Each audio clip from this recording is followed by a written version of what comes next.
It's hard to believe that the Motif is now over 20 years old and technically classifiable as vintage. It's not the ugliest of synths from this era, and the sound set is actually pretty interesting. Let's talk about its history.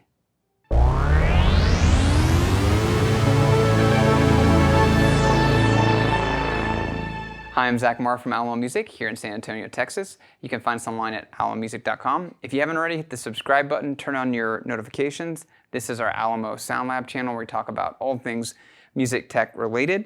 And today we're talking about the iconic Yamaha Motif. And I have to say, this is one of the sleeker designs from this like 2000, early 2000s era. It really is a good looking board. The angles are nice. It just looks nice. It feels nice. Compared to the Triton that we reviewed a couple weeks ago, I much prefer the look and the feel of the Motif. And I'm gonna just give it away. I also prefer the sound. I was really surprised by the Motif sound. It really is very nice sounding. It has some great effects, great patches in it, and it's pretty easy to get around. This synth it was a success, a wild success, I would say, and it had amazing staying power. It continued on for like 20 years. Arguably, it continues on today in the MX88, which is like one of the reduced functionality and feature set versions that you got of the Motif over the years, like the MOX, and I don't even remember at this point. There was some MOXF. There was a lot of variations. This was always the flagship, and then there was variations. There was the Motif ES, and then the Motif XF. And then there were these kind of secondary tier instruments like the MOXF and the MOX and the MX88 that ran somewhat concurrently for 20 years. And actually, again, like I said, the MX88 is still in production, so technically its lineage is still continuing on. But this is definitely a workstation first, and they called it a music production synthesizer. And I think that's actually a really good description because you're synthesizing a song. You're not really focused on synthesizing sounds in this instrument, although you can do some basic kind of sound editing and kind of configurations, adding a couple elements, technology that dates back into that Yamaha was playing around with in the 90s. You add some elements, add some effects, but really the focus was more on if you're doing a sound, it was about the effects that you were adding, and maybe use an LFO or an envelope to affect the filter. And there's some basic sound design, but the core AWM2 kind of element, layering those. And then really the focus was on sequencing, and in this case as well, sampling. And being able to do full songs inside a kind of workstation. Software, it's interesting in the review of this on Sound, you see questions being asked, will the workstation be able to survive software and computers? And there was questions about whether or not it could compete. Obviously, there was a market, and obviously it was a very big market because this lasted for a good 20 years, the reign of the workstation. Where synthesizers were kind of looking at doing analog sound design, or even kind of patch design on an instrument that was focused on a patch and not kind of multi-timbrality and layered elements. You didn't see a lot of that for a good period of time. So really interesting instrument, iconic, used on so many different tracks. It's interesting on all these as well because their tone is different because the hardware that went into making the sounds and the algorithms and just what was going on inside the instrument differed over the years. So you get patches that date back into the early 90s and make their way into 2020s. And on each of these instruments, it's a different color and a different feel. And I like that about exploring these. You kind of get a different sense of the time and the era that it was in the kind of actual sound of the instrument. I also love to see people comparing the Motif to the MODX and the Montage, like the new flagships, which also, just interesting side note, the Montage and MODX really are referring find their lineage more in the SY77 and SY99, the technology that they were playing around with there that was abandoned kind of in favor of workstation technology, or like designing synths around workstation. It was picked back up in the Montage and the MODX, and there's a whole, you can look on Motif versus Montage and MODX, and there's people railing against that the Motif is not really, that it's just a different instrument, and that's true in a lot of ways. And it's not the same as the Montage, and that they wish they would add such and such features, the sequencer is not as robust, etc. There's a lot of discussion on forums about that kind of fun side thing. But the Motif is iconic, great instrument. Let's take a listen, and we'll conclude with, is it still relevant today? What is the going price?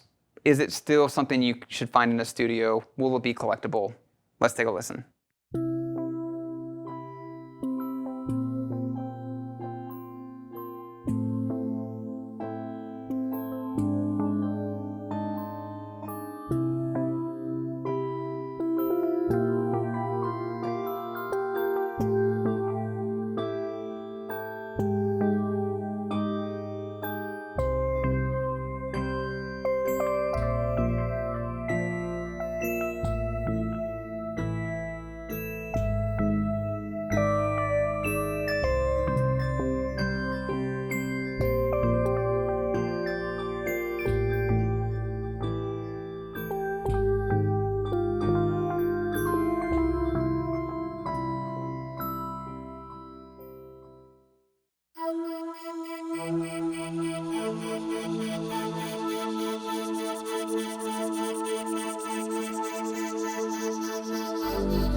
So there you have the Motif. What do you think in terms of the sound? I personally think it has a nice, just fundamental sound. I like the EX5 too, the video we shot on it. I wasn't sure how I felt about it at the time, but it's got still kind of a darker, it's still very clear and bright, but not as clear and bright as some of the modern synths that are being produced today. It's still got a darker, earlier digital tone, in my opinion. And I think that it's interesting, these go for anywhere from $700 to $1,000, which is steep for a 20-year-old board. I'm curious if the prices have bottomed out. Is it worth it? You know, to answer that, I want to look at some of the other Motifs, the ES and the XF, compare the tones. There's a lot more functionality in the ES and XF. They added a lot of things in those later editions. You can actually go to Wikipedia. There's a very thorough edition comparison. But I'm curious if the tone changed dramatically in between these units. If you have information about that, I'd love to have you share it below. I do think it has a nice sound, it's got its own kind of tonality that's different than modern stuff. And so I do hear a place for it. I think it would be interesting to explore it musically today because it's not a palette that gets used as much. But I'm not sure that for $800 to $1,000, it's really worth it when you can potentially get a later model for about the same price, or even an earlier model with a different tone. So I'm undecided about that.